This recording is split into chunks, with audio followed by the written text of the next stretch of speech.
Oh my goodness! I know what happened, Jamar. I had another video stream that I set up. I put it on the wrong title. That's what happened.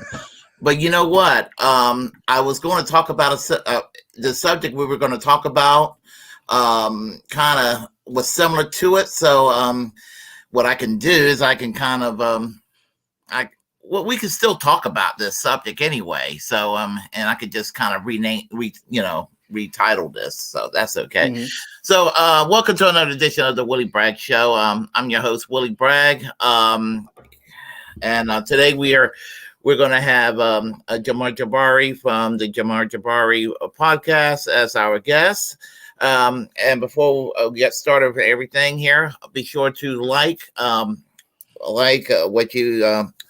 be sure to subscribe to this channel, Willie Bragg Show on YouTube, Twitter, Twitch, Facebook, and I will allow Jamarr Jabari to introduce yourself. Please introduce yourself, my friend.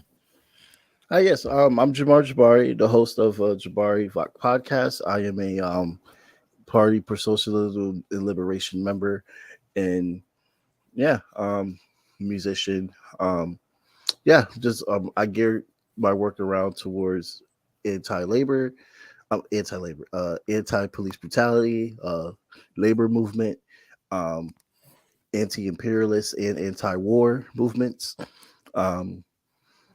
Just around any form of oppression under capitalism. I'm always there fighting for the oppressed. And I'm glad you are, and that's what we need more in our society right now, more than ever, absolutely, and that includes with this capitalist mindset, so-called gatekeepers that claim right. to be for the people, but they're not, and criticizes those that claim that criticizes those that are actual fighters. Right. For example, I try, for example, to like Vaush, the streamer Vaush. I try to be open-minded about him for the last 2 years since I first heard of him, and I just can't. I mean, I can't. I just been not pleased at all with him. Everything from his foreign policy, neoconservatism, disguised as a DSA hipster at Starbucks, from that to his anti-Julian Assange position, to his hawkish position currently in Russia and Ukraine, to his Jimmy Dore derangement syndrome, and now Briahna Joy Gray derangement syndrome, and I don't know. Are you familiar with are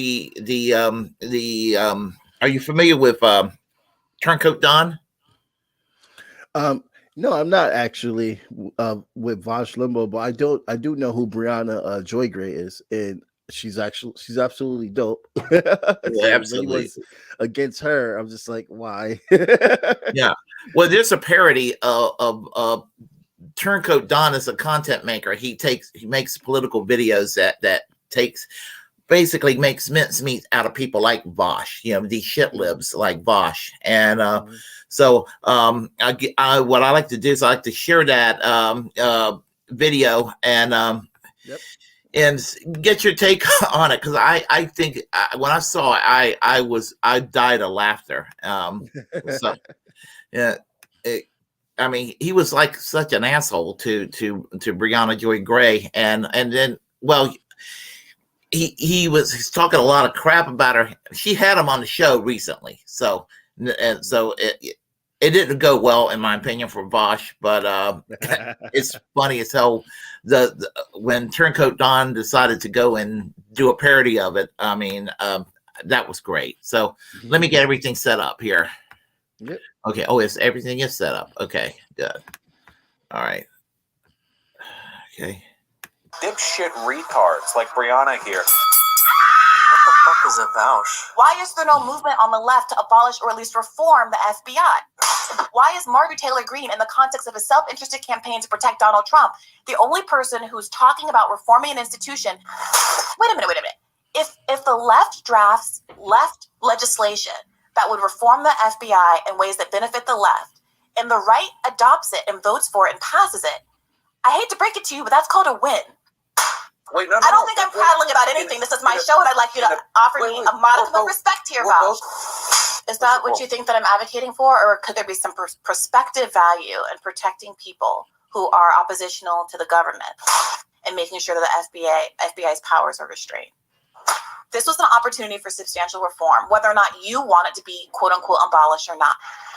And it was an opportunity for liberals, leftists, whomever in Congress who were elected to call Marjorie Taylor Greene's bluff and say this is actually populist legislation that protects vulnerable people against the overreaches of the government. I said this at the beginning, and I would just like to say this again. And I hope that we don't have to keep going back to this point. There is a difference between Republican voters, regular conservative people to whom these arguments appeal, and elected conservatives. I don't know how many times I can say it. This isn't about Marjorie Taylor Greene. This isn't about convincing elected Republicans. This isn't about any of that. You argue that the left or liberals, whatever, the broad left calls Republicans on their shit all the time. It literally doesn't happen because Democrats never put forward clean bills advocating for populist policies. They never do it. You're talking as though MTG has the ability to write whatever legislation Democrats put forward. That's the opposite of what I'm saying. If she wants to open this broad category of FBI reform, if she wants to open that Pandora's box, she's able to do so, frankly, because she knows that the Democrats are too feckless to actually call her bluff and do anything about it. Who is fronting a public like support for FBI reform? Nobody. That's my point. All right. I loved it. I loved every second of that. So what do you think? I mean, hey, look, like this is literally my issue that I could see as well. Like when they're mentioning, always talking about Marjorie Taylor Greene and all this stuff. And no, none of these libs want to actually look at their party. They just want to keep denying 24/7 that it's only because of the Republicans, and they overlook all this other stuff. Kennedy, from my understanding, maybe you could correct me on this, was the only one that wanted to abolish the FBI as a Democrat. And I agree that the FBI should be abolished. We do not need any type of like intelligence like that. We don't need the CIA. We do not need any of that. And we need, and if libs really want to talk about making changes, they have to understand how capitalism works, and they have to be against these institutions that capitalism grew that is not serving us. It's serving the rich. It's serving the working. It's not serving the working class. It's serving the rich, and it's serving the 1%.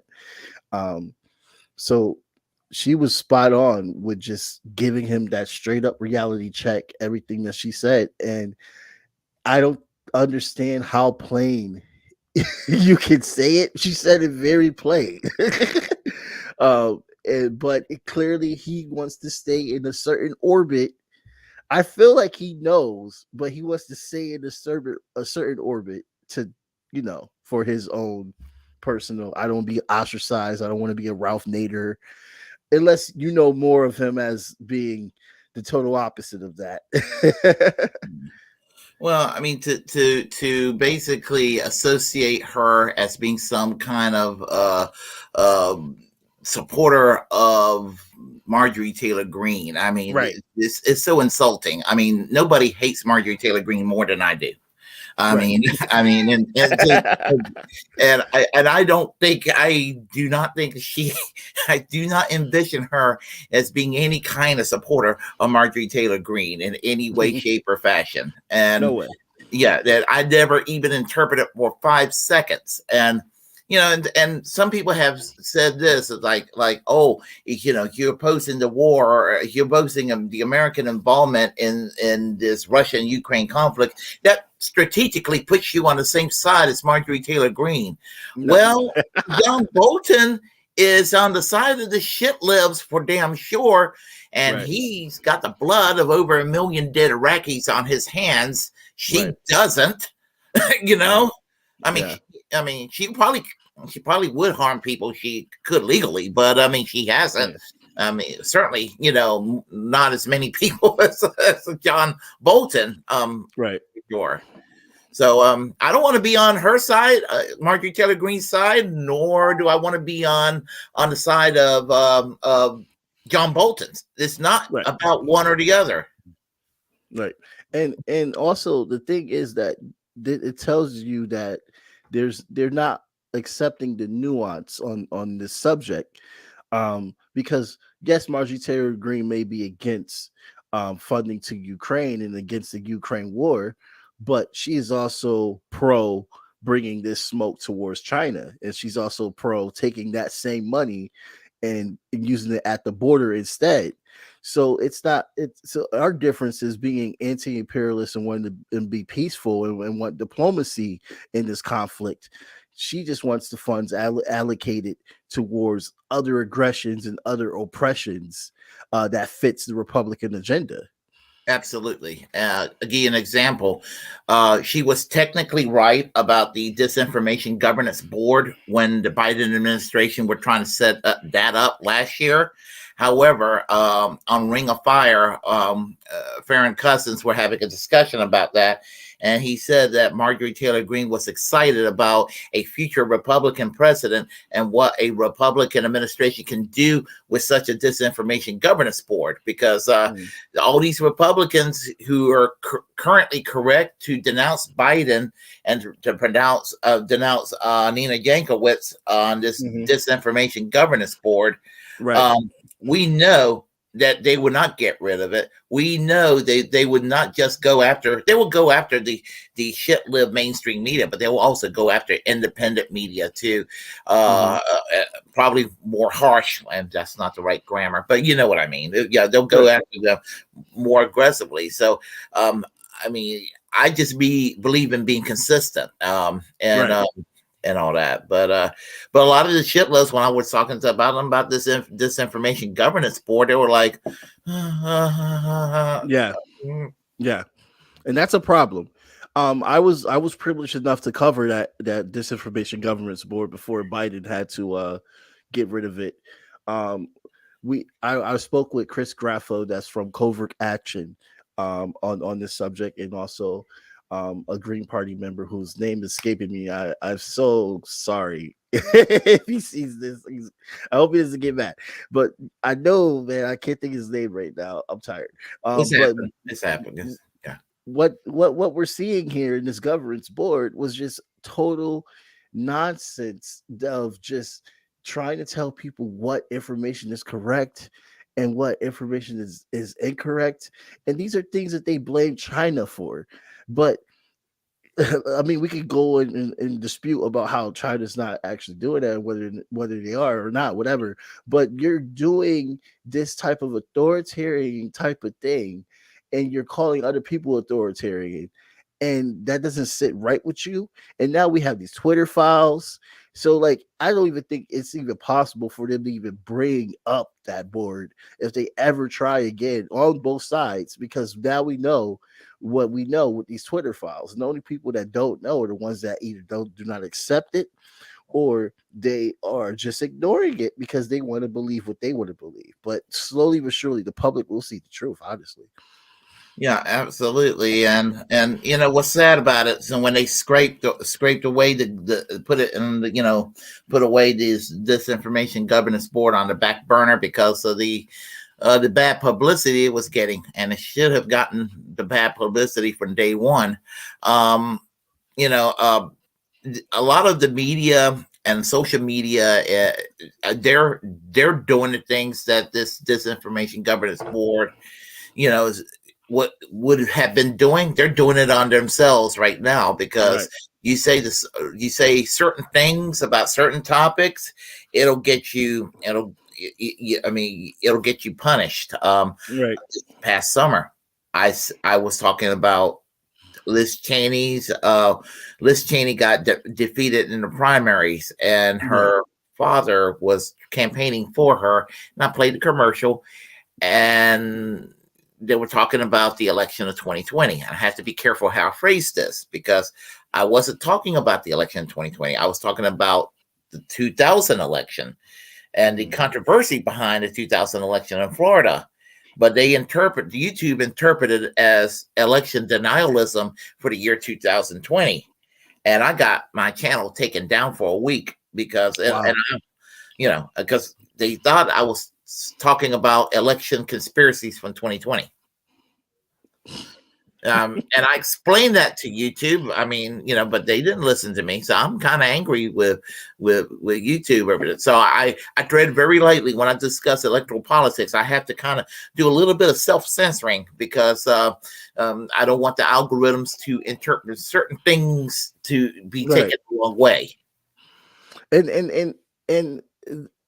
that in itself, like, I'm looking for YouTube files. You know what I mean? We need YouTube files. We need Facebook files. We need Matt Taibbi to get some help. Like, somebody need to help Matt Taibbi to make Zuck, and I don't know who's the head of Google right now, to make that guy as well to do exactly what Elon Musk did. Because it's there, and they might as well reveal it. Zuck already said on Joe Rogan podcast, I know a lot of people don't like to watch him, but I think he still is valuable because he brings left voices on there too. Yes, even though he does bring right-wing voices on there too, at least he gives Abby Martin a platform, which a lot of people would never want Abby Martin on. Abby Martin would own CNN every time if she ever was on there. But I digress with that. Zuck literally said that the FBI told him to censor stuff, and that was with the Hunter Biden laptop. The Hunter Biden laptop was censored because the FBI told him to do that, and they also tried to say that was Russian disinformation. So, the YouTube is just like them. Like, YouTube even tried to take down one of my episodes when I was interviewing Justin Pagano, who was running for House to replace Rosa DeLauro, who is a Democrat in Connecticut. And they tried to take my interview down with him because they tried to say that I was giving out false information about the 2020 election, and I appealed it. And then they looked at it and it was like, okay, we'll leave it back on. So I got lucky, but that happened to me too. They're just literally trying to use anything to just censor these left voices, because they know that we're speaking the truth. Honestly, it makes me realize that we're speaking the truth. It's part of the reason why I always have a Twitch channel. I always stream on Twitch and as well. And and as soon as I can, and I got a Rumble channel, but I got to wait till I get up to 100 subscribers before I start to live stream up there. So I'm just going to wait till I get up to 100 subscribers for them, and I'm going to go on Rockfin and some of these other platforms eventually, because you got to have as many platforms as possible. I noticed you have a lot of platforms as well, and that's the smart thing for a lot of these podcasters to do, because when they take you down on one, you got other areas where you can kind of continue to do your work. And Anchor is beautiful for that. I would say, and Spotify is kind of getting annoying, but it's not as bad as everybody else's though. There is one platform that I'm excited about. Have you heard of Panquake? Oh no, I have not. Panquake is is hosted in Iceland. It's not really available out yet, but if you want to call it something, call it free speech Twitter. It's basically supposed to be like Twitter, but without the algorithms and without advertisers and whatever type of things that will do the influencing on you, and it's supposed to be the way it's described is supposed to be like social media as Julian Assange would want social media to be. And it's hosted in Iceland, where there's apparently no jurisdiction with the Department of Justice here. So the United States government apparently cannot fuck with Iceland. and Nice. and it's not really readily available yet, but people will have to pay into it. But it's something that I'm kind of excited about. It's called Panquake. Hey, I mean, as you know, it costs money to put a podcast together, so I wouldn't mind. I think it's going to cost like, I heard it costs like, it will probably cost something as little as like $5 a month, and It's not bad.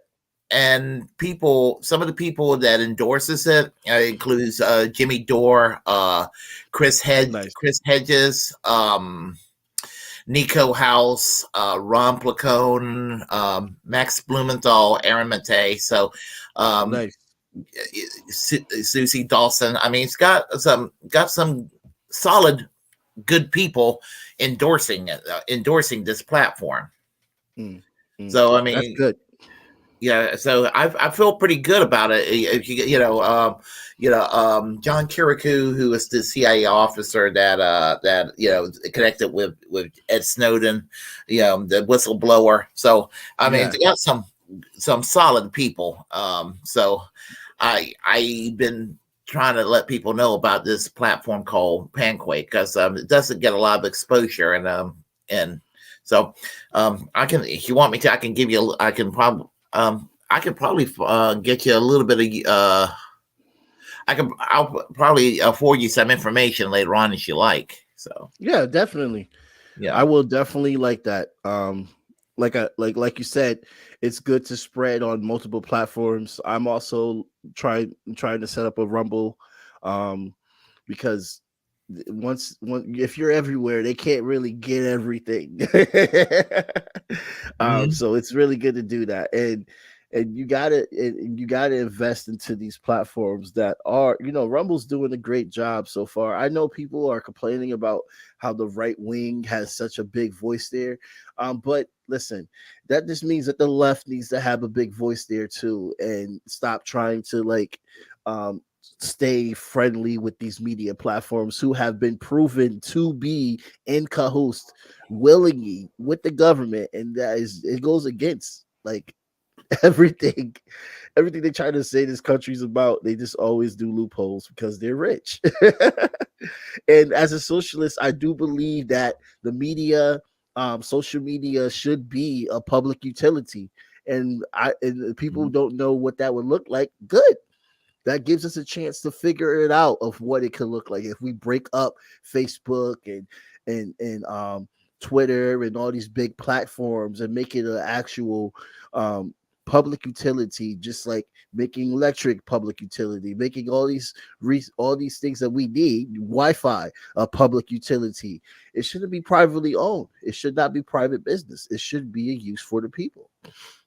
Yeah, absolutely. And just the whole idea of allowing this kind of monopoly that exists in social media right now. It's just, I mean, it's abhorrent. I mean, it just is why the information is shit. I mean, and the only, when it seems like for me, it seems like at least about, I would say, as horrible as the Bush Cheney years were, and to me, it was probably in my 53 years, almost 54 years of living, it was probably the worst time period in history. The one shining light, and they would have turned that light off if they could, was talk radio was dominant at that time, right-wing talk radio, to try, and they had the upper hand.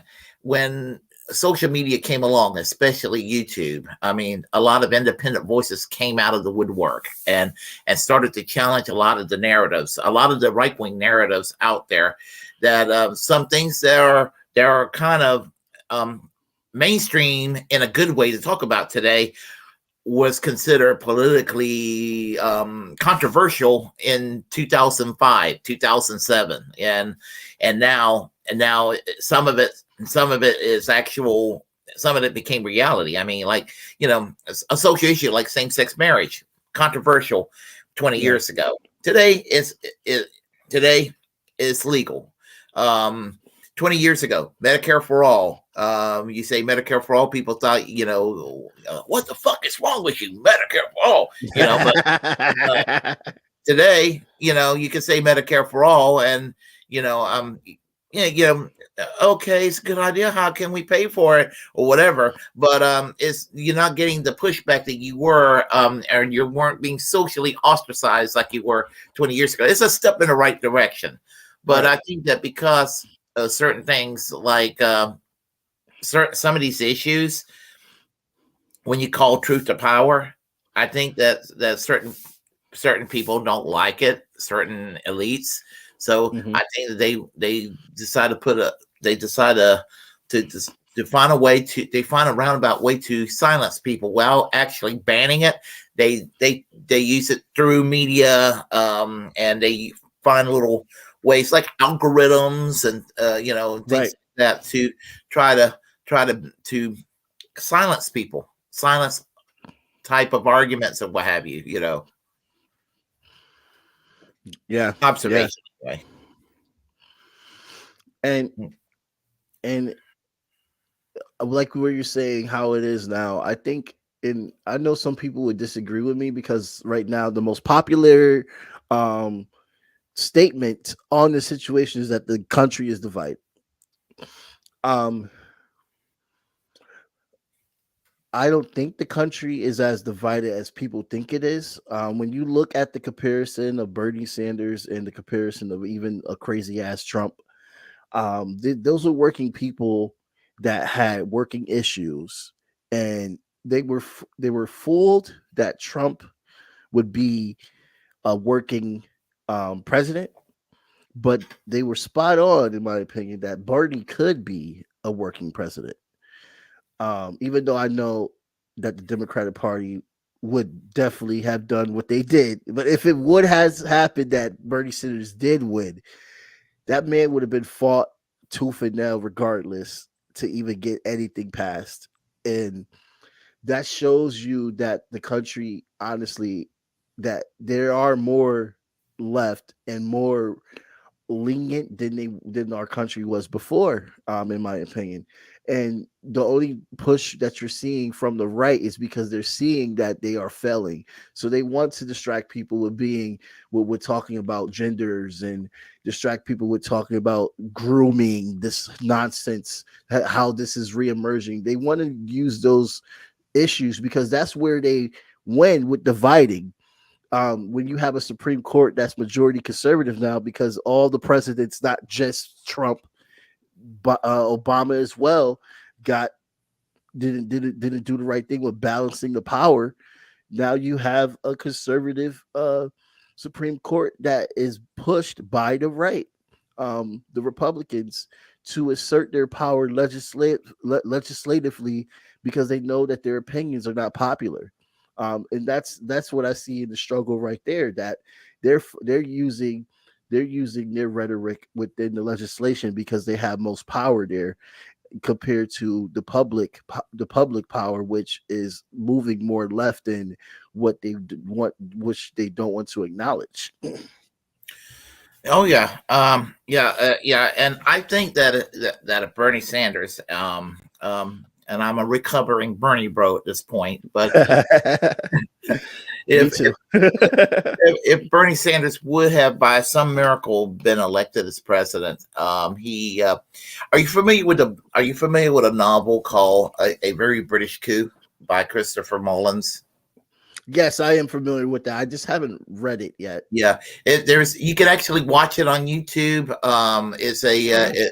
They have it on YouTube. It was made into a mini series, and you can watch all three segments of it. And I think that what would have happened to Bernie Sanders is what would have happened to Harry Perkins, for those who are not aware, A Very British Coup is a novel, 1981. It was a novel about what would happen if Margaret Thatcher was defeated in the fictional year 1989 by a radical Labor government at that time. And they used to name Harry Perkins in the place of Michael Foot, who was the Jeremy Corbyn of the 1980s at the time, Right. Because Jeremy Corbyn was the first left-wing person to take over the party since the days of Michael Foot. Right. And but they used a younger persona, a fictional persona by the name of Harry Perkins. So basically MI5 and the CIA and various people in the government and the military and business interests were doing everything they could to try to bring down the Perkins government. And I think that that's what would have happened if Bernie Sanders would have become president. Even some people within his party in the party in the novel were trying to bring him down. And that's what would have happened here in the United States. They would have done the same thing to Bernie. Yeah. In my view. Yeah. I mean, look, I don't really consider Bernie as a full-on socialist. I think he's more moderate by looking at his policies and everything. But that's what, every people that don't really look into his policies like we have, like, of course, I am a nerd, so I'm going to be looking at what they backed in the past. I was given to understand that he's more of a moderate that has socialist, like the popular socialist things, not the full on theory, not the full on practice, but the popular ones that catches people's eyes, which is good because he dispelled the notation that healthcare has to be paid for, which what Kennedy tried to do during his time. Kennedy was pro universal healthcare. If people don't know that, he dispelled that. And now no one has an excuse. He made it official. He put a nail in the coffin for anyone to say that we have to pay for healthcare. He put a nail in that coffin. That excuse is forever dead. Even with college tuition, he put a nail in that coffin. College should be free. There was a lot of gains of consciousness, and I feel that he birthed a lot of radical right-wing people that are doing a lot of great work today with his campaign. I mean, I can only say that because I'm one of them. I joined the Socialist Party right after he failed in 2016 because I was so pissed at what happened with the Democrats and how they treated him. And he made me even more far left. I was with the Democrats in 2016 and I left the Democrats in 2016. So I can say for a fact that what he did definitely transformed the fabric of America. And he's part of the reason why 20 years ago, what we stood for is laughable, and we're progressing now. I will give him that. Yeah, he got the ball rolling. And so to the people who are critical of Bernie Sanders today on our side, they need to realize he got the ball rolling. I'm just dubious about the idea of Bernie Sanders running in 2024. Me too. Yeah, and Marianne Williamson seems, I'm not being condescending, but she seems like a nice lady, but I just don't know if I can find myself in a place where I could be enthused about her campaign because I don't think she will do a dirty break, which if she did, that would be wonderful. It would have been wonderful if Bernie Sanders would have done this dirty break too. That's what we all wanted. We all wanted that. Yeah. A dirty break would be wonderful. And if she ran and she did a dirty break, I would be like, oh, all right. Yeah. So, right now, and I'm not going to judge those that wants to continue to support, try to fight within, but I just, I myself just can't because I have seen nothing. Right. Like, I mean, I've seen the debate. I've seen a national conversation, but I'm also seeing at the same time elected progressives too afraid to actually take that extra step, and that's what's making me angry. The momentum is there, and it's like they're scared to go. They're scared to take that extra step. Right. I definitely agree. And you see that people like Nancy Pelosi are not afraid to take that extra step. Before she left the house, she went to go start shit in Taiwan, and she was telling the squad, "Shh, don't you say nothing." And it kind of upsets me. I was one of those people that was like, because the DSA does so much great work locally compared to federally, the DSA is like awesome. You know, we organize with the DSA here. We have a relationship with them, and it just saddens me when you see that they push these people like in the Ocasio Cortez, for example. Let's just use her since she's the most popular one, and she's not doing anything that is a part of their agenda. She's actually been to the right of their agenda if people look at it, and it's kind of discouraging. And it literally shows that there's momentum, like you said. Like if they did an ugly break, there's momentum to make a third party, a more powerful party than the Forward Party, not no dumb Andrew Yang shit. A party that's actually people power party. There is an opportunity that they have the following. They have a lot of people that follow even Bernie Sanders are more left than Bernie Sanders. A lot of them. There's still Bernie bros that are more left than Bernie Sanders, and they do a lot of good work as well too. So there is a momentum to build another party, but like you said, there's a fear. And I wish that they'd be brave enough, because we could name so many revolutionaries that died and gave they didn't even give their lives, they were murdered, that died for the cause and was not afraid. They were not afraid to speak the truth. And I feel that it's a smack in the face of those revolutionaries. But then also I have to understand how American politics work. Yeah. Oh, yes, absolutely. Yeah. It's in the nature of the beast in this country. And we've seen it over the years. We have seen it over the years. I think we see Tommy here. Shall we get? Okay. Let's get him on the stream here. Yeah, let's get him on. Hello, everybody. Hey, how are you? Bro, it is snowing in Texas, bro. Governor Abbott's totally on those roads. Trust me. Trust me. Give me this job, Mr. Abbott. How are you doing today? Oh, man, pretty good. You know, it's working, living the life.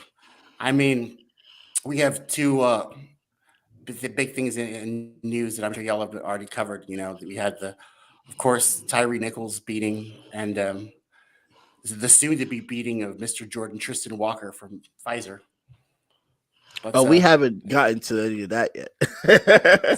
Save him. He's about to disappear. What are you guys talking about, Willie?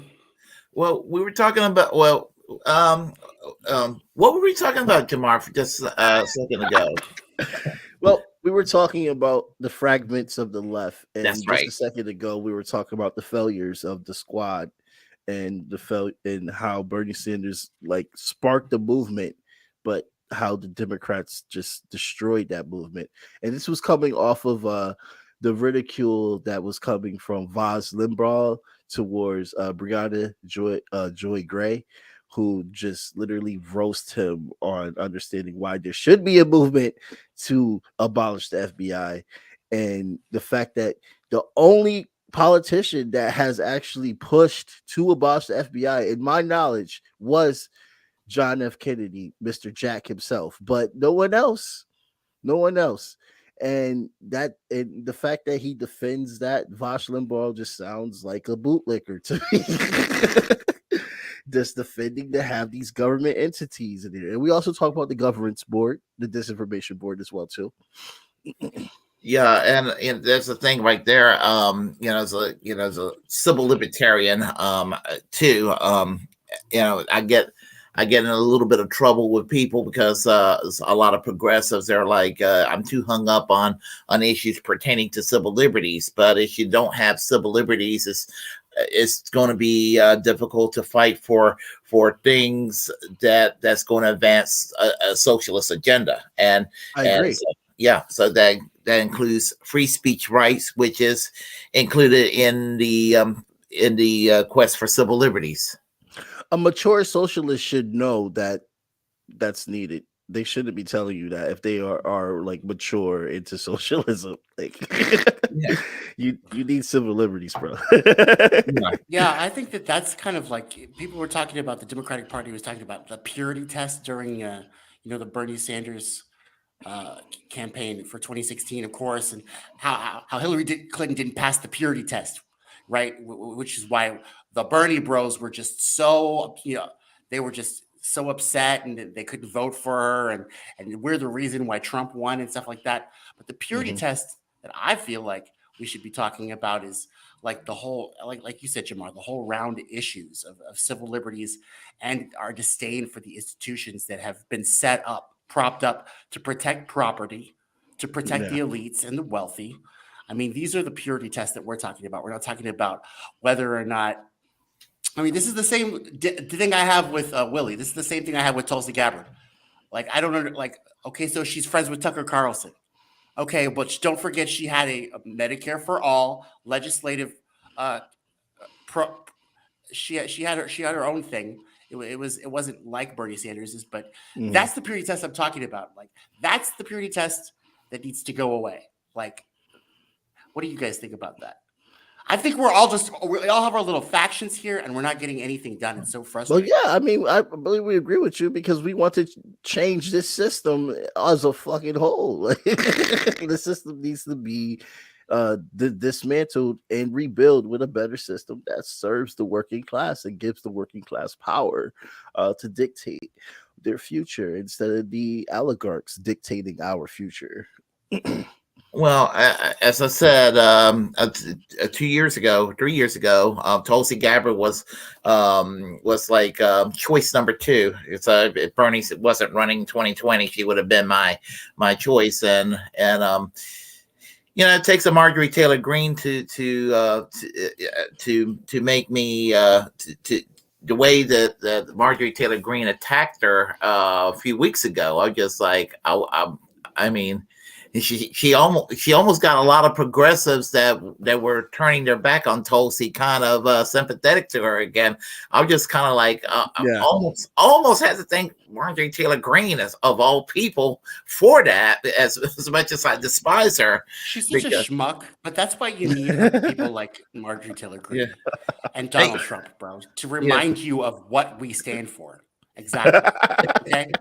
And we're divided. Like you talked about Briahna Joy Gray, or whoever's in the comments, DJ Elf, if you want to look at the comments, he's talking a lot. But Briahna Joy Gray blocked Comrade Misty, with she had some fair criticism about Briahna Joy Gray's rising what was it? What radar?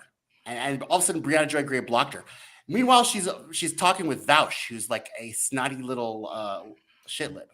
It's just interesting how sensitive we get, and how we're not getting anything done, guys. And that's why I like it when the Marjorie Taylor Greene and Donald Trump show themselves, bro, because it reminds you that we are all on the same side. That's what I think. Yeah. Well, with regard to the thing, now Jackie on Twitter told me about the situation with Misty, and I would say if I have a complaint against Briahna Joy Gray, her blocking Misty would be probably one, because I met her a couple of months ago at the Assange rally, and I got respect for Misty. I mean, she's a real street fighter and everything. So I don't know what the disagreement was about or what have you, but we'll never know, I guess. Yeah. Just, I don't block anybody unless they're right wingers that are continuously saying the same things over and over again, as Jamarr does. Who I'm talking about. I got blocked. Hey. I got blocked by Nomiki Kant, so I got that under my belt. Good for you, bro. Yeah. And I also got blocked. I also got blocked by Steve Shives. Are y'all familiar with Steve Shives? I've heard of him, but not familiar. He name drops. That's all. Yeah, the Amazing Atheist and Steve Shives hate each other, and anybody who's like. And he has a way of blocking people who are like, if he knew somebody's an Amazing Atheist fan or somebody's who ever said anything positive about him, he'll go and block them. And so I got blocked by Steve Shives. So Steve Shives and Nomiki Kantz, I have been blocked by. So I'm now got to go and work on Anna Kasparian. She's got to block me now. Ryan Grimm's got to block me. I love Anna Kasparian. I love to talk to her. I just want to know because I feel like I could put her off her guard. I feel like she's got her big buffalo bodyguard just like hanging around all the time, where she can't like if she had a real gay man to like take her off her guard. I think that she might be surely shocked at what would come out of her mouth because every once in a while, she says some things that like, oh, like, what? Like you guys know when she always talks about how, they don't care about you, right? She gets this little moment of clarity, and then Jenk's over there huddling. Well, what we mean is we're not like Jimmy Dore. She turns into Jimmy Dore occasionally, and she hates it. She does. You can tell. It's funny. Really, I love it. Yeah, the hair bun is real tight that evening, and she's like, "What am I going to do? What am I going to do?" I know. It's like, give up already. Get Katzenberg money spent, bro. Just fucking say whatever you want. Who cares? Well, I used to be a wolf, by the way. we all did. By the way, I used to be in a wolf pack. That was an amazing. That was a very substantial thing. We're getting money out of politics. I really thought that it was going to work. All of a sudden, it disappeared. I think it disappeared around the Katzenberg time. We know why, Cenk. We know why it failed. It's sad. It's very sad, but it was a good plan. Someone should pick it up. Someone should pick it up. Look, shouts out to the activists that were there. I mean, from New Jersey to LA, from who I've met before I joined the PSL. This is my pre-socialist days. There were some really good activists that were there, and I hope they're still getting things done. I saw a few of them on Facebook of the work that they're doing, and a lot of them are in DC and all this stuff, and they're like, some of them had smoke with Beto O'Rourke when I was like, yes, get on Beto because he's so fucking annoying. There's a lot of good work. Are just a waste of time, bro. They're like California politicians. Please don't take any of us. Please. Governor Abbott, bro, he is like the last person to react in the moment of crisis, bro. And I bet you Beto O'Rourke wouldn't be any different. I promise you.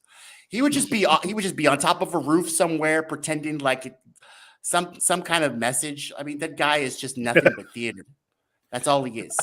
I was fooled for 5 minutes by Beto O'Rourke when he was running against Ted Cruz in 2018 because I didn't know who he was for anything, and so it was just like, okay, he's running against Ted Cruz and he's talking kind of edgy, and I fell for the song and dance. I mean, almost the same way fell for the song and dance of AOC, Yeah. And I mean, they're electrifying. They speak against the Republicans that are just like you say, Willie. They're constantly just trying to cut taxes for the rich and just uphold and prop up the institutions that they pretend to want to defund whenever they raid Mar-a-Lago. But in the grand scheme of things, they love the institutions. That's what conservatives do. They prop them up, and they don't really give a shit about the raids, especially right now with the Biden classified documents. They're just wondering why they haven't raided Biden's home the way they raided Trump's home. Why wasn't he looking in jail's panty drawer? That's all I hear from these guys, but they still. Well, the thing about it, this is the partisans on both sides. The Democrats trying to get Trump, and the Republicans trying to get Biden. Basically, they kind of canceled each other out with classified documents. So nothing's going to happen. Mike Pence, all of them, nothing's going to happen to them. Yeah, you said that. You're right, Billy. It's like a kamikaze. Like just they should up. I say they should just literally Trump and Biden are the same person. They should tie themselves in a knot and throw themselves in the ocean. That would be the best thing for the country. We literally talk about this like within our groups about how they're so similar. Biden has kept there's lot nothing of different. Policies. A lot both of fucking policies. egomaniacal warmongering maniacs. They both had sex with the babysitters. Both probably paid prostitutes with checks. Both are totally illiterate. Donald Trump didn't write his own book. Joe Biden can't string a sentence together. They both are completely fucking addle-minded when it comes to classified documents, and they both lie on a constant fucking basis of like one lie per minute. If only CNN was keeping track of the lies. How many lies is that? Oh, you don't care? Oh, okay. I wonder how CNN felt when they had to actually take Biden's classified documents seriously that day. I wonder if they had like a coffee break and were just like, this guy, he just makes the job stressful. He did say there will be no fundamental changes. Yep, he did say that. He said that, and people need to remember that he said that. Like, this guy literally went on TV and on a black radio station and said, "If you don't vote for me, you ain't black." Now I would never forget him saying that, because if Trump would have said that, do you know the outrage from the shitlibs that would have came? But Biden gets to say that, and I have an issue with it. And people told me, well, he's the only one. Like, don't give this man excuses. He wrote the crime bill. He's the reason why a lot of people that look like me are majority in prison. He wrote that damn crime bill. Are you reading the comments? Yes, guys? I was, because at the end of the show, I usually at the end of the show, I should do that. Sorry, Will. No, that's okay. By this guy, DJ Elf, I'm seeing comments. Yeah. Yes, that's why. Yeah, normally I glance at it, and then at the end I'll go ahead and comment. But getting back to what I was saying, with regard to Joe Biden, his segregationist past, and the crime bill that he wrote, some of the language of the Patriot Act that we are having to endure to this day has Biden's fingerprints all over it. Right. Yeah. Right. Yeah. And they just keep making the Patriot Act stronger and stronger. That was a great point you made, Jamarr, about the 90s crime bill and now how Joe Biden was to talk about how he's sorry about Tyree Nichols and all that, when he put all of this in place. He put the police state in place. And now he's just doing an apology tour about, oh, I'm so sorry that the police are killing more and more people, not even black people, all kinds of people. Yeah, more and more every year. Yep. And all he can do is say, I'm sorry. Like, when he put this whole thing in place, it's such a dirty, disingenuous thing to say. He should really just he should not say a goddamn thing. Joe Biden should not say a goddamn thing. When you've been in the White House since 1971, you need to leave. That's what makes me not even just the White House, Congress. You've been in Congress and the White House since 1971. Like, bro. If you want to know what makes black people mad, it's Joe Biden. Except for the ones in South Carolina, I guess. Yeah, well, I'll never forgive Jim Clyburn for what for kind of destroying everything in 2020. That was the beginning of when the primary, the first Super Tuesday, and that's when I started going on with my meltdown. I'm embarrassed with my meltdown, to tell you the truth. You had a meltdown? What kind of meltdown? What was that about? Oh, when the meltdown, when Bernie Sanders, when everybody was coalescing around Biden to stop Bernie. I mean, that was the best, probably most appropriate time for a meltdown you could probably have. Yeah, they literally cheated him again. They just cheated him a different way. Okay, no super delegates. I guess we're just gonna coalesce around Pete Buttigieg. Did he even want to run for president? What was that bitch's name from? She got snowed on. Did she even want to run for president? Who was that guy? Bill Maher wanted to vote for? Klobuchar. Amy Klobuchar. I bet you she didn't even want to run. The other cop. They asked her to. They all asked her to. Yeah. It was all from the beginning. I knew this was going to happen. We all did, bro. Didn't we? That's the other cop. It was Cop Harris. Worthless, and it was Cop idiot, Klobuchar. Drone establishment Democrats. Just all of them. All of 26 of them. No wonder. All 26. Well, I'm still going to be watching the primaries in 2024 just to enjoy the shit show that's going to be happening. So, the Republicans, bro. Yeah, and I'm going to comment on it, and if anybody has a good point to make, I will acknowledge a good point, but I'm sure that I'm going to be acknowledging some bad points too. Probably more bad points than good points. Right. Yeah. I mean, at this point, though, with Donald Trump, I mean, you saw yesterday probably how all he can do is now because he's already talked about the border. He's already, and that's all they really talk about, right? And then he's already talked about. He did say an interesting thing about how he didn't want the Republicans to cut Social Security. That was a very interesting thing. Did y'all hear about that? Oh yeah, I tell you what that's about. He's What's that? trying to sound more like 2016 Trump, which wasn't as toxically right wing as the 2020 variation of Donald Trump, which was basically Mitt Romney on you know on like on steroids. That's basically it. Because the 2016 Trump was populist, whereas 2020 Trump was like right wing asshole, and so there's like two different Trumps. How do you think his messaging is going to be this go around? What do you think? I think he's going to try to go back to a 2016s, and I was listening to Kyle Kalinske recently, like maybe about a month ago. Apparently the log cabin Republicans were at Mar-a-Lago celebrating the Respect for Marriage Act at the Trump estate. And apparently if Trump doesn't have a problem with the Respect for Marriage Act, hey, that's good. That's good. And I personally don't think he's a homophobe, to tell you the truth. I mean, compared to DeSantis. Now, well, you're talking about Trump? Yeah.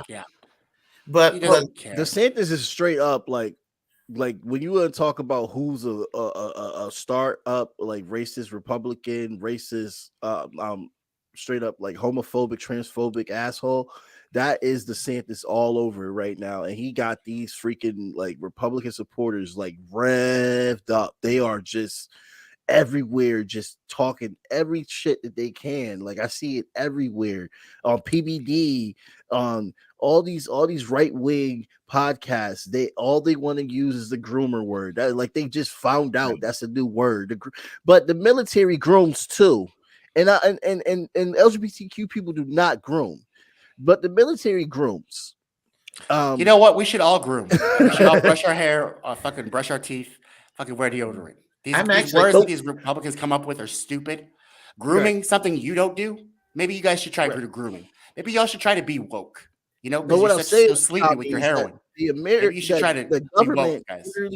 The government literally goes to high schools, Marines, Army Reserves, and they post up for days trying to recruit kids to fight these wars and die.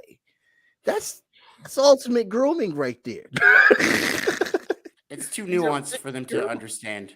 And also the military is an institution which they're trying to prop up, Jamarr, so that doesn't count. No, it doesn't count. With regard to this grooming terminology, I mean, as much as I despise George W. Bush and despise him more than any president we ever had in my lifetime, he did at least make some effort after 9/11 to say it's not a quote unquote about Islam.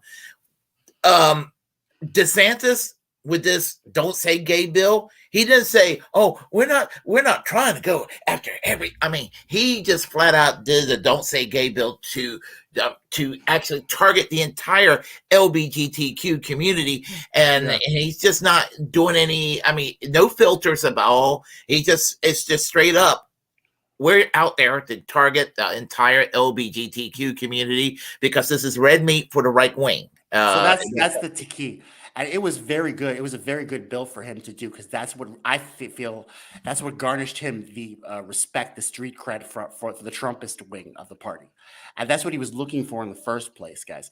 It was very well done because it was just like we're not going to talk about sex from K through second or something like that, K through third. They're gonna they start. It's all about acceleration. First, they're going to start with the kids, and then they're going to work their way up to high school, and they're going to try to, ban AP African American Studies. It's all about which they're doing now. It's all about acceleration, and he started at the best place, the kids, because, like, really, that is a reasonable kind of thing. Why do you want to talk about sex with kids, right? But that's not where he wants to finish. He doesn't want to finish there. This is just the beginning. This is to put his foot in the water and to garnish all of the support from the Trumpist right wing of the party. And so he's got that now. He's got that now. And Trump needs to do something to get them back because he's producing results, and all Trump's doing is, I don't know what Trump's doing to produce And results. and these are not old tactics. Let's make it clear that these tactics have been used all the time. Like for example, when in the 60s, where it was the closest that we ever had a revolution, the right had to start using morality in their terms on what Christian values are with abortion, all this stuff, to try to get popularity again. They had to rebrand and target people's liberties in order to get a popularity back that they lost, because the black movement, the civil rights movement, was so strong and people were so united under that.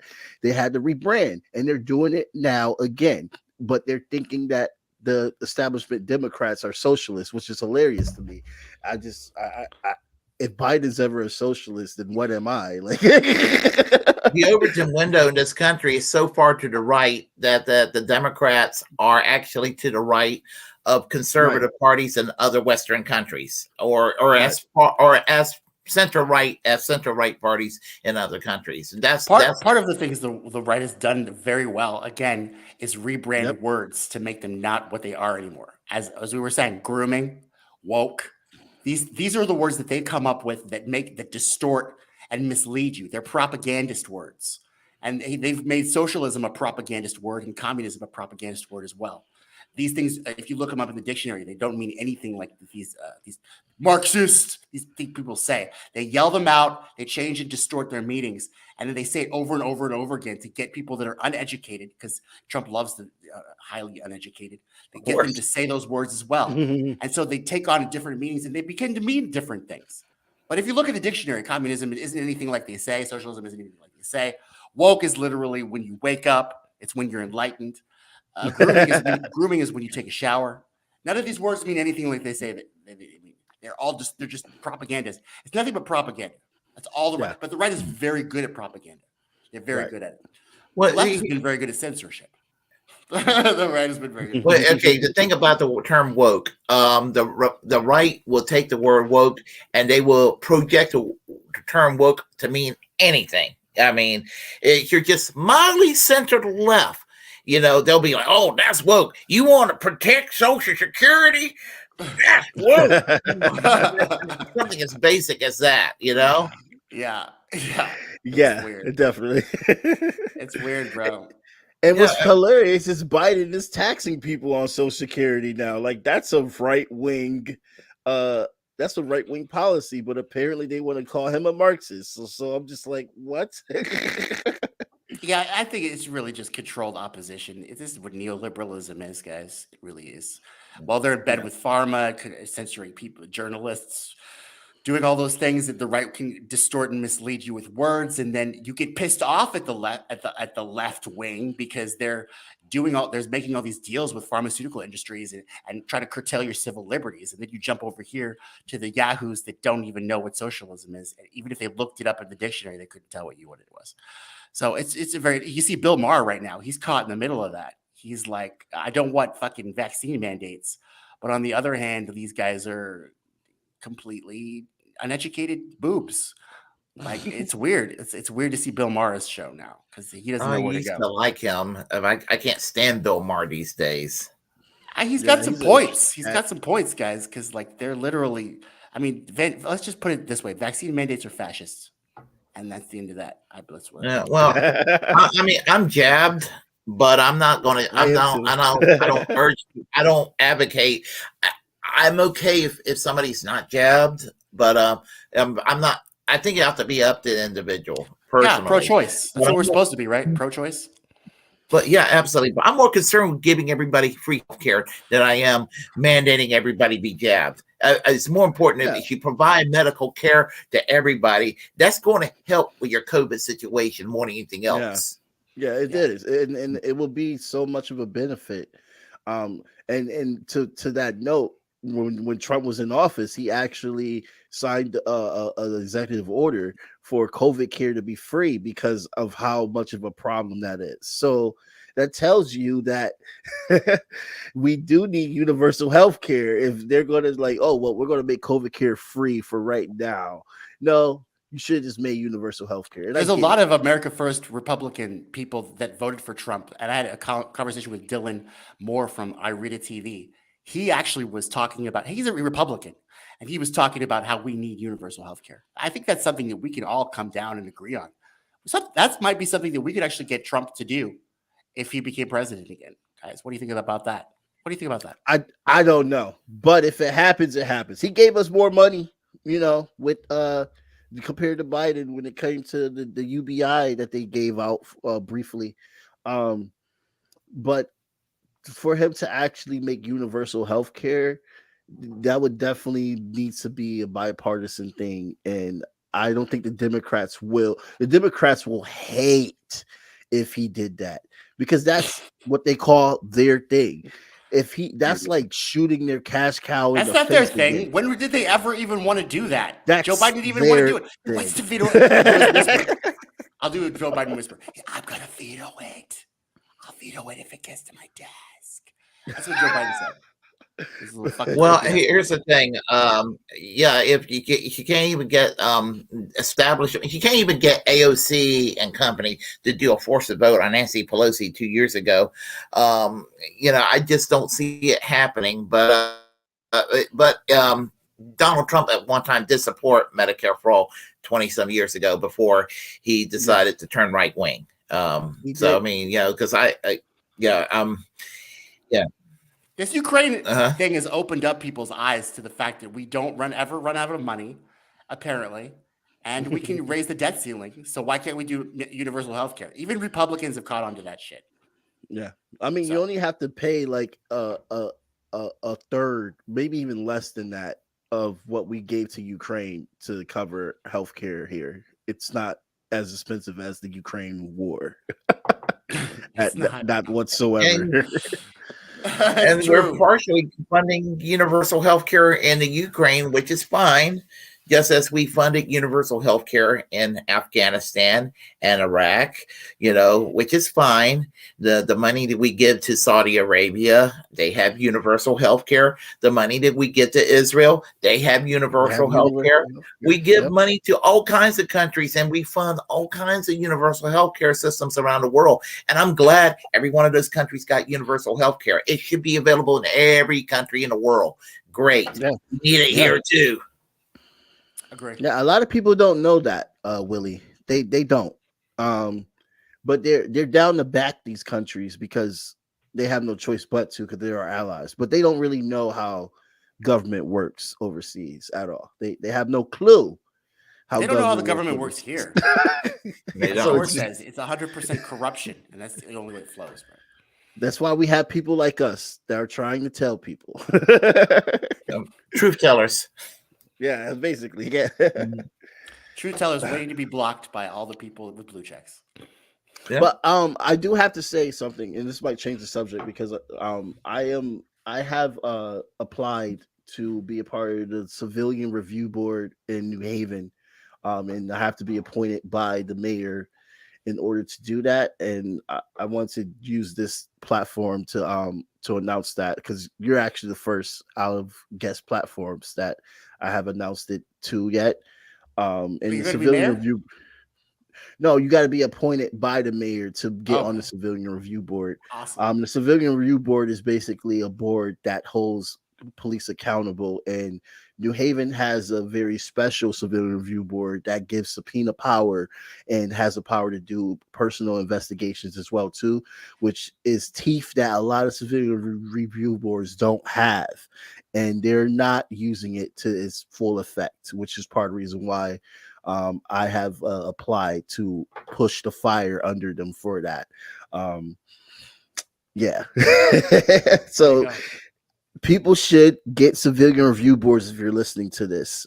Everybody that's commenting, look up Civilian Review Boards and try to get one started in your city, because it holds it holds the police accountable, and it could be used as a tool to fight against police brutality, as what we see what happened in Memphis, and almost every fucking day that's not covered. Yeah, but I mean, police brutality, was funny, not funny, but was noteworthy, I guess that's the term, is that police brutality is so commonplace there are people that just wants to just write it off like it's not a problem every time. And when it happens in very extreme forms, and you have people be like, you have people that still would just write it off and act like that's not the problem. You got to support the police under all circumstances. You never question the police, and sometimes they even double down when a George Floyd happens. And it's just kind of like right there.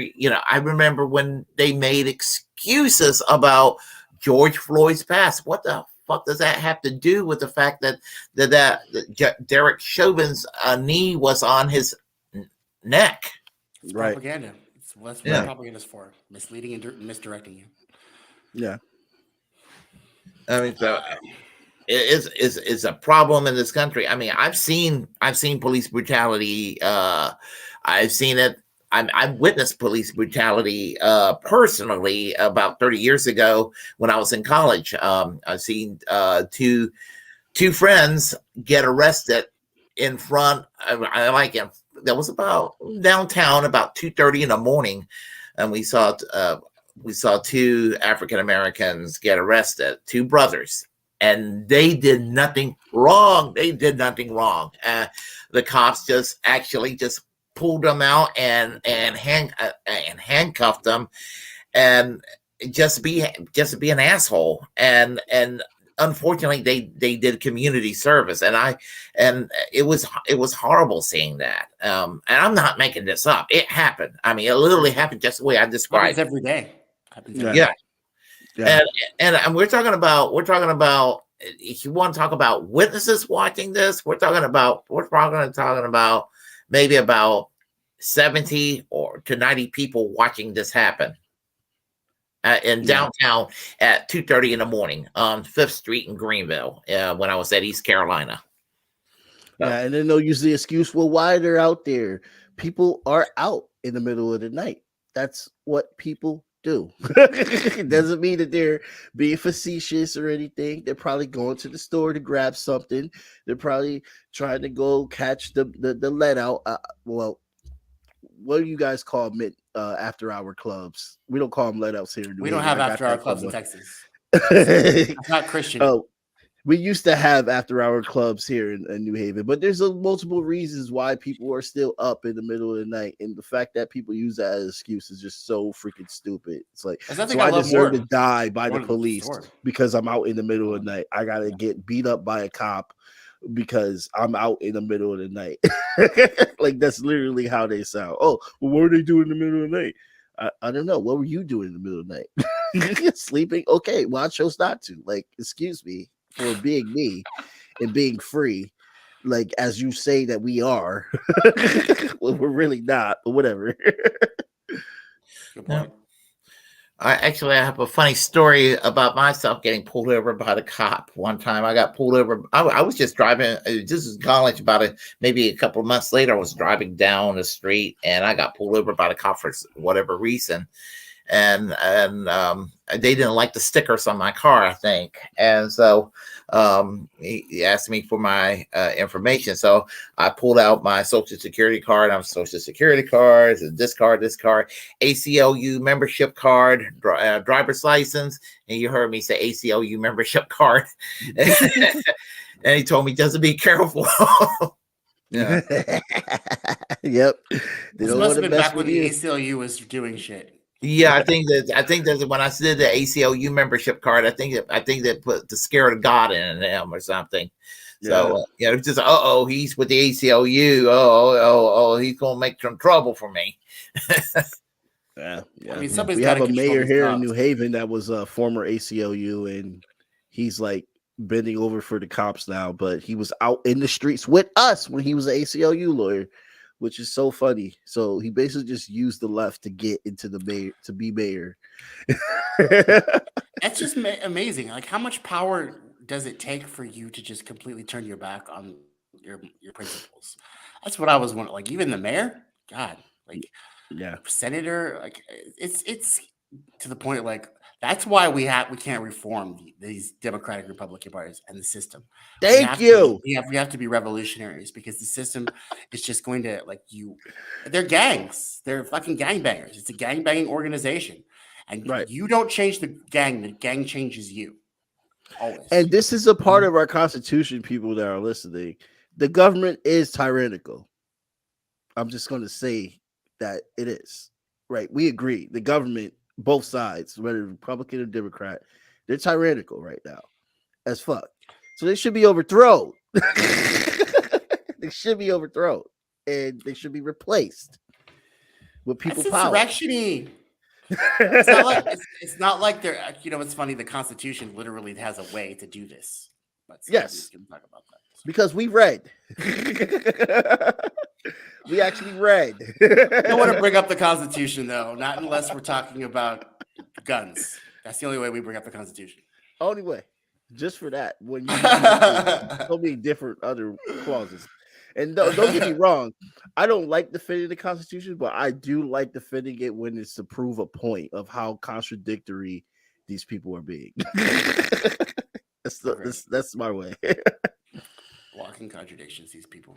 Well, I the Constitution is fine. I just think I think that you have to. I think you need extra amendments added to the Constitution to make the Constitution worth to make it worth something. I would add a constitutional amendment to make medical care available to every man, woman, and child in this country. I mean, for starters, I will have explicit language calling for the elimination of capital punishment. Things of that nature. I mean, there are, I'll have, specific amendments added to the Constitution that will add to human rights, So, I mean, it's a good document. It just needs to be improved. Agree. And it also needs to be read in the amendments and things in there already should probably be looked on and actually acted out, like the clause about treason. That should actually probably come to pass with the people that are not defending us and swore their oaths to defend us from threats, foreign and domestic, and didn't do that. That's treason in the Constitution. Just so everybody knows. Right. To fail to provide for your oath. Right. Swearing an oath and then not keeping that oath, that's treason. Just so everyone knows, I didn't make it up. Okay. And even with this Constitution's like having the people's input on it, like even in socialist countries like Cuba, they spent a few years having meetings on what they want their Constitution to be like. They went to every single union, they went to every single working place, and they had meetings with workers. They spent years on this to build this Constitution that they have now. And I don't see anything wrong with that, on using that type of power to ask workers, what do you think we should add to this Constitution? Everybody's against the 13th Amendment already. We already know that. It's not nothing to dispute. So these conversations are easy to have if they actually give us the chance to have a foot at the table talking about it, instead of just keeping it in between them and stuff like that. Right. Yep. That's why I like Wolfpack, by the way, that we're trying to do that constitutional amendment to get money out of politics. See, the Constitution has very useful if you use it, if you actually can utilize it, and go. That was a great plan, like I said, guys. I really wish that. It was. It was. So. Mm-hmm. Yeah. But as I said, with the Constitution, I say just good, clean reform of it. I would add also an amendment to have term limits for members of Congress, but also have term limits for Supreme Court. For the Supreme Court to put a stop to the right-wing nonsense that the courts, they're appointed there for life, and we just had bad timing with right-wing presidents, and the right-wing presidents from both parties appointing lousy justices. Not in a democracy or a republic should there be any lifetime appointments to any kind of seat or power. That's just contradictory to me. That's also classified documents. Classified documents are over, guys. I feel like we should not have classified documents, not when we are in a nation of sheep ruled by pigs, owned by wolves. We should know exactly what these people are doing. It's classified because they're exactly corrupt. What they think. Exactly. And if there was any watchdogs in the media, they would have leaked the context of these classified documents that were left in Biden's Corvette. Because even Hunter Biden knows what's in them, but I don't know what's in them. And I guarantee you it wasn't national security. It was literally probably the plans that Jordan Tristan Walker was talking about on his date from Grindr to Project Veritas. Those are probably the classified documents. You know what I'm saying, guys? This whole mess. I'm tired of these little games that they're playing with these classified documents. That game is over. It should have been over when they took torture and made it enhanced interrogation. We should have really done something about this classification of documents. Yes. These games these people play. I'm sorry. That pisses me off. These classified documents. And the media walks around like, oh dear, classified documents. This little bullshit game that they're playing, guys. It makes me angry. It really fucking does. Like it really heats me. Yeah, you'd be so surprised how aligned these guys are. You know, they want to be enemies in mainstream, but they're friends on both sides. They're definitely friends. I mean, Trump went to Clinton's wedding. Like, no, Clinton went to Trump's wedding. Like they're close. They're boys. They only want to not be boys in the public. But the Democrats are just like the Republicans. I don't consider liberals left. I consider them moderate. I consider them center. I don't consider them really left. Honestly, because they display a upbringing of making sure that capitalism is always established without ever acknowledging the contradictions of capitalism, and they are always pro-war. This neoliberal agenda is in their hearts, and it's hard to break out of that because it's hard to break out of that. As you can see, when people literally went into the people's house and did an insurrection, and they're defending the corrupt politicians that are literally stealing our tax dollars, pouring them to the FBI for us to censor them on social media platforms. Oh my God, the people's house! How could you? This is where the insider trading is fucking emanating from. This is the people's house. Give me a fucking break. How much time we have, Willie Braggs? I realize that that we are just dialoguing. I'm enjoying the conversation and chat. So I got a few minutes, so I'm here as long as y'all want to be here. So I have a few minutes too. Yeah, so we could probably I can do it as probably as long as the next 30 minutes or whenever you want to wrap it up. Yeah, let's do a wrap up because I actually have to go in the next 5 minutes. That's why I want to hear Willie reply to these comments though. Yeah, go ahead, Willie. We'll wrap it up with a comment and all that. Yeah. And okay, we'll do that. Okay, hold on a second here. Let me scroll up to the top. Oh, hold on a second. Okay, all right. Well, we have Warren, our friend Warren, saying, hi Willie, hi Jamarr. Right. Peace. Yeah. Let's see. The internet in general should be a public utility, of course. Yes. Absolutely. Lula, they would sabotage Corbyn government like they sabotage him as Lodo, of course. Yep. Let's see. Hi. Okay. All right. Okay. Yeah. See, I'm a significant faction of the left. You should have me on one day. Okay, we'll see. All right.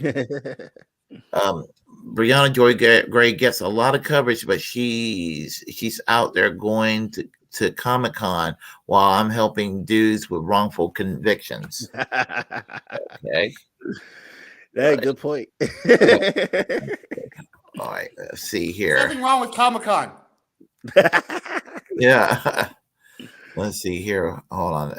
This screen bounced just now. Okay, hold on a second here. Okay. Poor people are very skeptical of bourgeois activists, and due to my closeness to the streets, I understand the community better and have a unique credibility in that space. Okay. There's a little bit of elitism everywhere. So let's see. I'm glad you're creating content. Good luck with your channel. Thank you. Thank you. Misty is a Street Fighter. Can you tell me what she's been in? Well, Assange for starters. Let's see. This person hates Door too. Apparently, Why? Jimmy Dore derangement syndrome. Yeah. I need a 5-page paragraph. A paragraph. I need a 5-page essay. Yeah.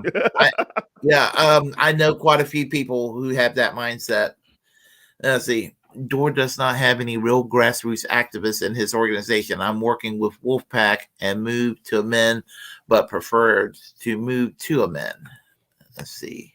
Okay. Oh, I don't really know that much about Dore's grassroots activism, so I can't even comment on that.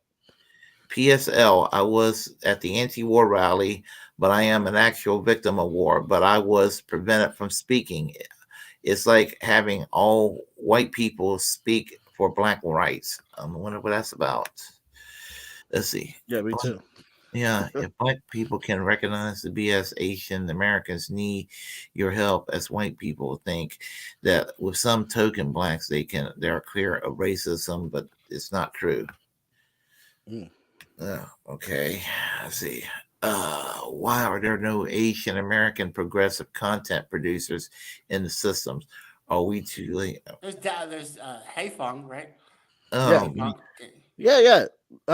Danny Haifong. I spoke to him a few times. He's a great fucking guy. You need to look up Danny Haifong, dude. Whoever this guy is. He's a cute. Yeah. Oh yeah, there is Danny Haifong. Yeah. He's fucking dope. Yeah. And I'm pretty Daddy, sure if there's you're others. listening, call me. Let's see here.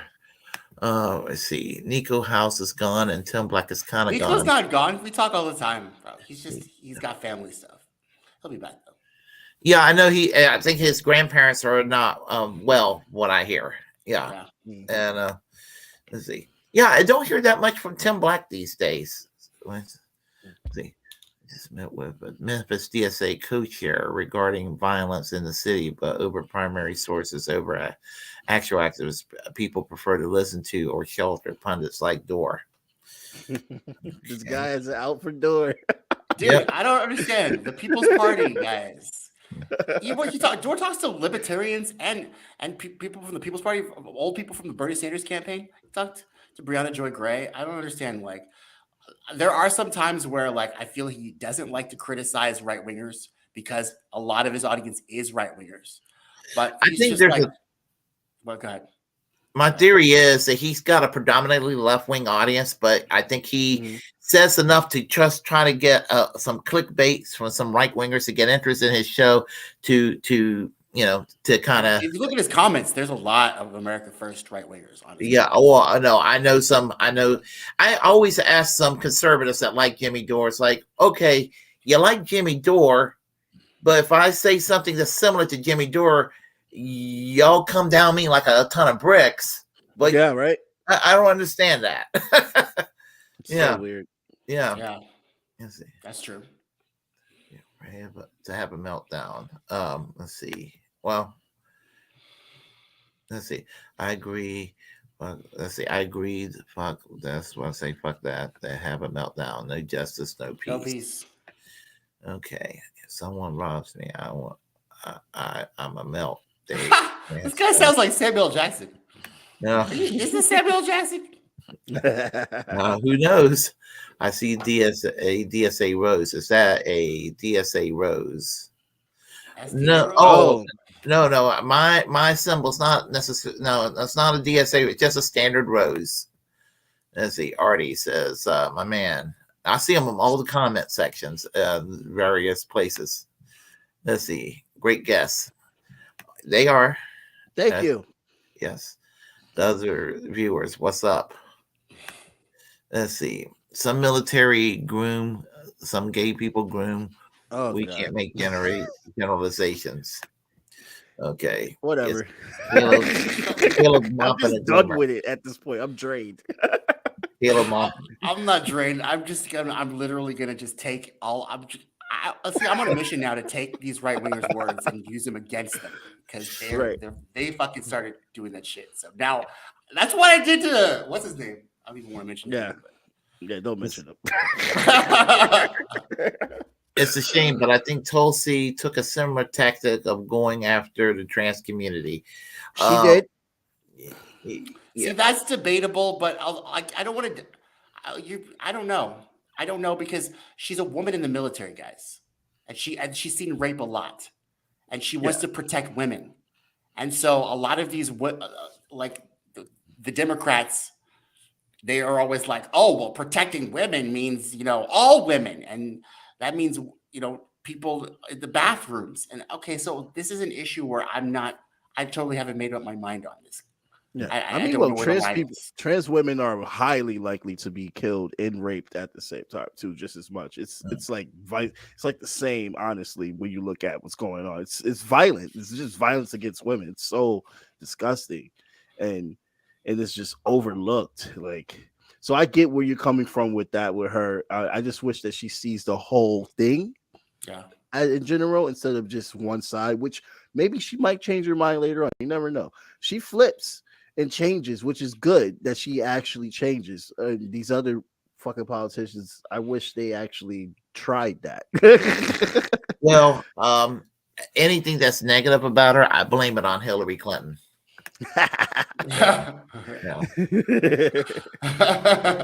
Probably consultants data show that attacking gays will have the results they want, but it's unfortunate they can't take responsibility for the outcomes.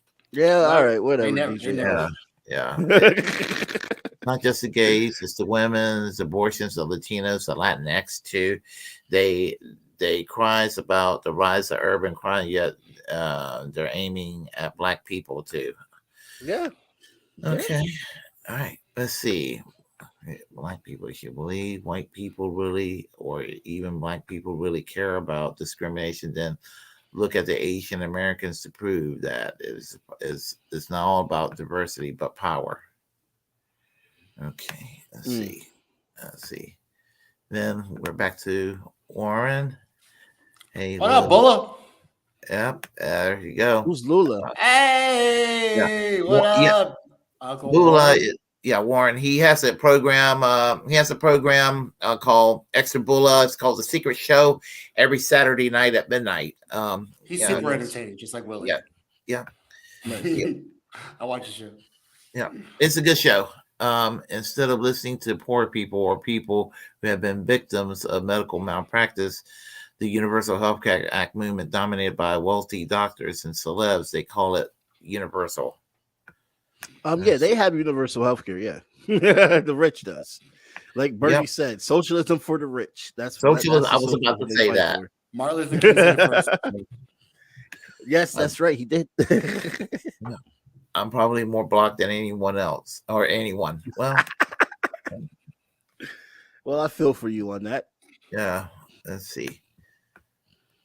Okay. I'm going to just scroll down because I know we're kind of budgeting for time. Okay. No problem. Yeah. See, third parties are coming together in a historic way to support Nick Briahna. Oh, okay. Third parties have some problems, big parties to be. I see third parties have some problems as big parties. Oh, I know. I've been involved with third party activism in the past. There's problems in third parties. I know the libertarians definitely do. They definitely have I was in the Socialist Party USA, and it was for years. Oh, you were CP USA? I was in the SPUSA for about a decade. Nice. Yeah. Okay. Yeah. Were you with them at any point? No. I'm a new socialist in that spectrum. Okay. Like, I only been with the PSL. I haven't joined any other party on the socialist spectrum but the PSL. What's a good activist place to join and infiltrate and just overrun? Because I think we all should do that. I've been in the SPUSA, DSA, and Committees of Correspondence for Democracy and Socialism. Those are the three explicitly or socialist organizations I've been a member of. Let's see. I would say DSA to answer your question. I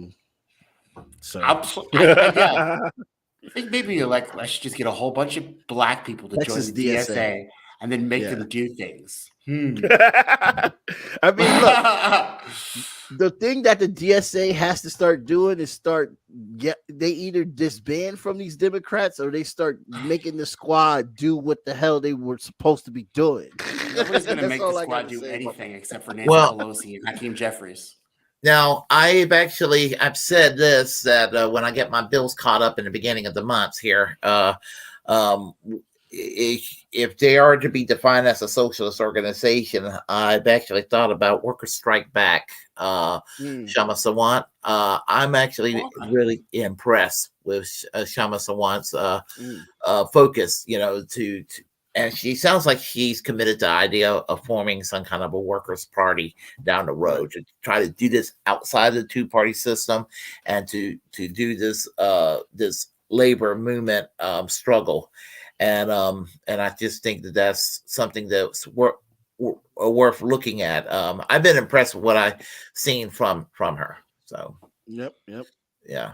So That's anyway, all right, and let's see here. We have Jimmy. Great show today, Willie. Thanks, Jimmy. That's Jimmy Sutherland. Yep. Let's see. All right. Let's see here. Everybody's saying hi again. Let's see. Oh yeah. All right. Okay. All right. Tonight, 8 p.m. with Black Bear News host Kevin Sandbloom. Oh, that Extra Bull.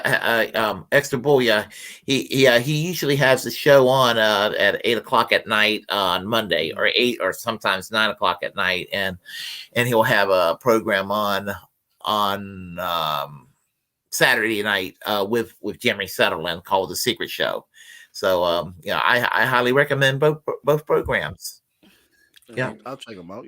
Yeah, absolutely. So anyway, everyone, thank you for showing up today on the Willie Bragg Show. We had here Jamarr Jabari and Thomas Saulsberry from Tommy Nation Politics.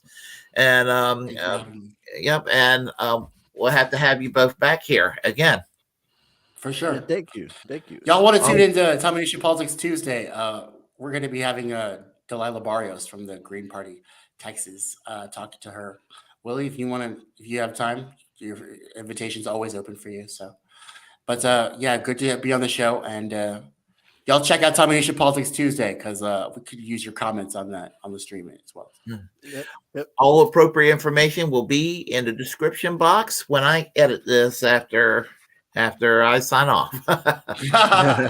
So everybody will get a shout out. Well, thank you so much for having me on. This was a pleasure, and it was a great variety of conversations that I feel a lot of people can learn from. So I thank you so much for having me. Shout out to KRTB Media. Yeah. All right, absolutely. And everyone, thank you. And if you like what you heard, press like and comment. Comment anyway if you disagree with what we have to say. We'll have a conversation. Feel free to share the content on this channel. As a First Amendment absolutist, it's my duty to inform you to create your own platform and utilize it because we're the muckrakers of our time. Feel free to subscribe to my channel here on YouTube, on Twitch, Facebook, Twitter. And remember to always reject corporate media because they have nothing to offer us. And there's always a second opinion to gather, or there's 22 opinions if you need to. And remember to always support independent media. And thank you once again. And I will see you all next time. Take care.